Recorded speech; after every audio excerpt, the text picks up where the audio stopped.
Le Groenland, une île immense, glacée, presque vide. À première vue, un désert blanc oublié par l'histoire. Et pourtant c'est aujourd'hui l'un des territoires les plus convoités de la planète. Pourquoi la première puissance mondiale s'y intéresse-t-elle autant?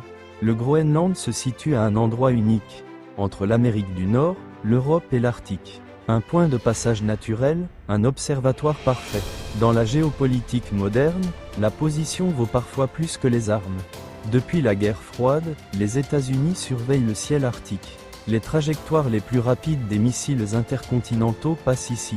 Le Groenland est une oreille géante tournée vers la Russie. Au nord du Groenland se trouve la base américaine de Pitofik, autrefois appelée Thule, un site stratégique essentiel pour la détection de missiles et la surveillance spatiale. Les États-Unis sont déjà là depuis longtemps. Avec le réchauffement climatique, la glace fond, et sous la glace apparaissent de nouvelles routes maritimes.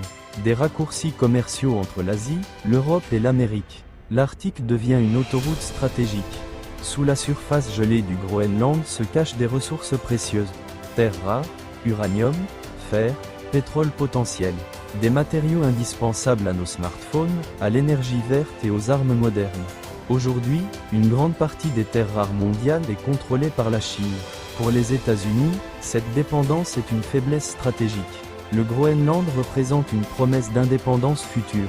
La Russie militarise l'Arctique. La Chine investit et s'installe discrètement. Dans ce nouveau grand jeu, le Groenland devient une pièce centrale. Washington ne veut pas arriver en retard. Quand les États-Unis évoquent l'idée d'acheter le Groenland, ce n'est pas une blague. C'est un message clair au monde. Ce territoire est stratégique, et il le restera pour le siècle à venir.